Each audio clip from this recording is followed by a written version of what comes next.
Now, the Maharashtra government has put forward a proposal to open up Mumbai's no development zones by giving it an FSI of 4. This move is expected to open up over 160 square kilometers of land in Mumbai. And the government says this will help develop recreational spots and support structures for the city. The bone of contention is that these no development zones were created to protect Mumbai's fragile environmental assets like mangroves, etc. So the question is, can Mumbai afford to lose more of its endangered landscape to urban development? Nikhil Sivadas brings us this story. In land-starved Mumbai, nearly 160 square kilometers consisting of 16,000 hectares of land could soon be opened up for development. That's because the government is considering a proposal to increase FSI of no development zone land to an FSI of 4, a move that has developers upbeat. Every developer has some land which is available in all the possible zone. We have industrial, residential, no development zone, all the land. So any changes will be beneficial. Today, if you take Mumbai, it has got 630 square kilometer area. But if you take out the RML colony and the no development zones from that, then the actual development area of Mumbai becomes very restricted. You today cannot make large geographical projects in Mumbai. You are cramped with density and other restricted zones. So the only way you can give better quality of life is by going vertical, which by default implies that you need to have higher FSI limits to be developed per square area. As with its proposed plans for the Port Trust land, the government's notification for non-development zone land will apply only to the development of support services and infrastructure like convention centers, hotels and convenience stores. So why are developers so upbeat about the move? Experts say it could be because the government's plan is to push for the development of support service infrastructure, a move that generally doesn't attract controversy, and then allow other kinds of development. It is generally easier to form a common opinion on providing common amenities and services rather than asking for a commercial exploitation, which raises so many questions of the need and then who is it going to benefit. So from a common grounds perspective, that's usually a good move to go for these land usages. The same scenario played out in Lower Parel in the early 2000s. Vast stretches of mill land here were opened with the understanding that it'll be used for affordable housing and open spaces. Subsequent government orders removed these restrictions, with the end result being Lower Parel's status as one of the most expensive micro-markets in the city. Critics say the same could happen with no development zone land too. We have seen what has happened to textile mills with higher FSIs given to builders, and the same problem, in fact even the mill workers have not been rehabilitated properly, and no open spaces have come back to Mumbai city. So this is really staring at us, at our faces, and I'm afraid the government has no credibility left if it continues in the same process. Another issue to be taken into account is that much of this land consists of mangroves and salt pans with practically no infrastructure in place. Any development coming here will need extensive investment and proper planning to be of any use. These plans seem designed to benefit the builders more than the city. Considering that Mumbai is already reeling under pressure, the government should take steps to ensure that any future development will benefit the city as a whole. From Mumbai, Nikhil Sivadas, NDTV.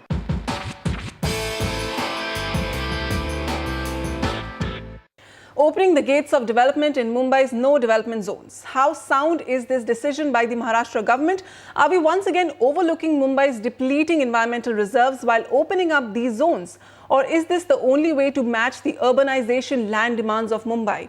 We'll look at both sides of this argument today. I'm joined by Sunil Mantri, CMD Mantri Realty Limited, and President Naredco, also in the studio with me from Mumbai, Prasad Shetty, Secretary MMR at the Heritage Conservation Society. Gentlemen, thank you for joining me today. Mr. Mantri, let's begin with you. How do you counter this argument that environmentalists and activists have now against the real estate industry after this notification, that this notification is like a backdoor entry for the real estate sector to start monetizing all the land parcels that they currently hold in these no development zones? There are examples of how land use restrictions were earlier eased in certain other cases, and later the land use was changed to residential. How do you counter those allegations? See, generally no development zones is being termed as future urbanizable zone in many cities, Unfortunately, in the Mumbai master plan, they call it no development zone, whereas if you compare the other cities, it is being called as a future development zone. Now, generally, if you see biography of any city, limited land is available, and that's a specific example or a case of Mumbai, where land resources are very limited. Second point is you have a lot of restriction because of coastal zone regulations, CRZ norms, where the development is restricted. The third point, in Mumbai, the government has never increased the FSI level, generally which is being prevailing about 6 to 10 FAR in the other metro cities, maybe Dubai, Hong Kong, Singapore, and so on.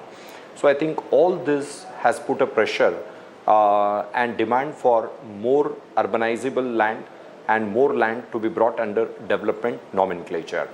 Let's look at a scenario. If you don't develop, the hutments are coming, day by day encroachments are happening, and we are losing the land parcel completely. And if the encroachment is done under the SRA policy, we are anyway giving 4 FAR. So instead of going in unplanned development, it is always better to go a planned development. Now whether FAR 4 is correct or 3 is correct or 5 is correct, that geographically each area can take a call. But relaxing some norms and making these lands available for the development potential, and particularly for the hospitality industry or the sports and recreation facility, is, I think, good move. The micro level working need to be done. We need to work it out whether a proper roads, water, sewage disposal is there, because these are lungs of Mumbai. So we need to take care that environment is balanced, but there is no harm.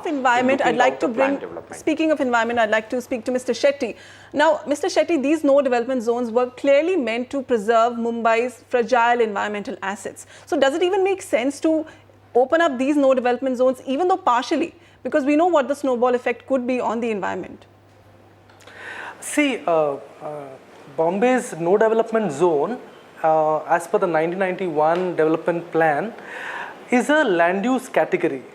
And the development plan report explicitly mentions there are 3 reasons why these no development zones have been identified. First, they are identified because at that time it was envisaged that the city doesn't require more land for development, till the time this development plan is in effect. Second is that it does not have enough infrastructure. These places do not have enough infrastructure. So whenever there is this infrastructure developed, that time they should be developed. And third is this reason that you are foregrounding, that is about environmental fragility and environmental sensitivity. That these are catchment areas, these are hillocks, these are other environmentally sensitive areas. So as far as environmentally sensitive areas are concerned, they should be completely kept out of whatever development agenda. But the other 2 areas which were reserved for future development, because there is now time for development or because there is infrastructure available, then that should be opened up. The question is not whether they should be opened up or not opened up. The question is really how should they be opened up? What are the terms in which they should be opened up? For what are they going to be used? What are the impacts of opening these up? Now, what is interesting is that the development plan of Greater Mumbai is already underway, and by the end of this year, we should have a clear draft development plan ready. Now, in such a scenario, I do not understand what is the hurry of the state government to push for opening up the no development lands, because all these issues of a larger urban good and what such impact of this opening up of such no development zone will happen will be evaluated and thoroughly kind of understood in the process of making development plan. So why is there such a hurry with the state government to push for opening up of no development zone at this time? That is really the question. Yeah. Mr. Mantri, why the hurry is what Mr. Shetty is asking. Now, I want to ask you, there's a new government in the state of Maharashtra, a new BJP government. The centre's vision is to have a house for every Indian by 2022. Don't you think if housing is a big priority and land is a challenge in Mumbai, why not focus on the new areas that are emerging in MMR, like Navi Mumbai, for example? Why not focus on infrastructure there instead of trying to carve out whatever land is available in a saturated city like Mumbai? Yes, it is always a good suggestion that we should cover the peripheral area. On the many platform, we are always insisting that a metro city like Mumbai, a 60 square kilometer area or a 60 kilometer radius area should be covered as a future urbanizable zone, and a planned development need to be worked out. We only need to provide a good infra so that a person who is staying 60 kilometer away can reach within 30 minutes or 40 minutes to his respective workplace. I think that's always going to be a good suggestion, and definitely government should adhere with that. That's one. Second, look at these are the spaces which somehow not developed, wherein close by infra is available, and or they are a part parcel of the Mumbai city or very close proximity. Now there is no scientific reason that why so big large parcel we keep undeveloped. I think that's the whole idea. Now decision some or other day it has to be taken, whether it has taken at the last 3 months during the course of the election, or you take on day one, is the big interpretation issue. But then nevertheless, if the decision is taken, we need to respect it. We need to look forward how more development can be brought, because eventually housing is a priority agenda of the new BJP government, and I think that's why we'd like to recommend it. The concept of giving more FAR, creating infra is being considered by the government, and by this norm we are considering the development to be carried out. So there is no harm if we work out both the things, because whatever land parcels are available, we try to exploit that, and plus 50-60 square kilometer area we connect with infra and try to develop in a urban zone itself. Mr. Shetty, so you earlier said what is important is not opening up these no development zones, but how you deal with them, how you regulate them. So if for a second we consider that yes, the demand of the state government is genuine, we don't have a world-class convention center in the maximum city Mumbai. If we consider that argument, what kind of regulatory role do you expect from the state government when it comes to these no development zones as they partially open them up for development? It's not as if the world-class convention center is not planned in Mumbai so far. I mean, there is a plan for a convention center elsewhere, and somehow for some reason it has not come up. The question really, I mean, I'm trying to underline is when you open up such large chunks of lands, there are definite impacts on the city. It's not only the density, it is intensity of cars, intensity of activities, pollution, all kinds of things. Now, this requires a high degree of deliberation, a very, very important, a very concerned kind of study. Now, and this is very important to be undertaken before opening up such lands with such high FSI, because once lost is gone always. So otherwise it appears to be very brazen, why should you suddenly open up land, and what is the impact of such development? Secondly, when you open up such lands, it has to be tied up to the economy of the city. Right now, there is no understanding clearly as to where is the city going.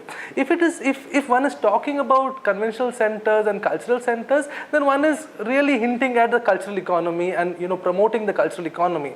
And that cultural economy requires many more supplementary, and ancillary functions, such that you need universities, you need, institutions, you need many other things. So all these supplementary things are also required.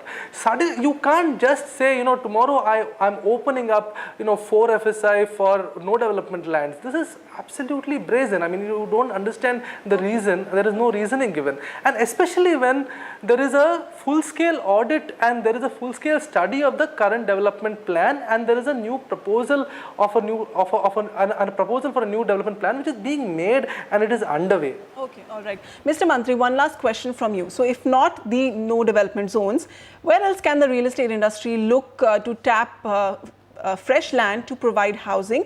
A new government in the state, you now representing Naredco here. So what would you expect from this new government? You have a young, fresh chief minister. What would you like from him when it comes to dealing this balance of land and housing in Mumbai? Okay, first of all, I want all these zoning restrictions and the FSI restrictions to go. That's a first expectation from the new chief minister. The second is online clearances, because we have always cursed about the corruption in the industry, The huge delay is there because many forums we represent, getting approval in a city like Mumbai, you need to take 60 NOCs and it takes a sweet time of 30-36 months. So our second suggestion to the new government would be the approval online. Means we'll submit the plans completely on, I think without hard copy. It will be online, and we are looking forward to receive the online clearances. So that is the second.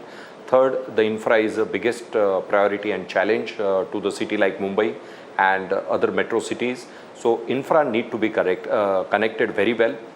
As I mentioned, 60 square kilometer area, which I am looking for, that Mumbai need to be connected with a world-class infra, whether metro or whether water connectivity or the road connectivity. And traveling time should be 30 minutes, should be the criteria. Okay. So that is the most important, because this way only you can create the land. For example, you can go up to Karjat in a Pune direction side.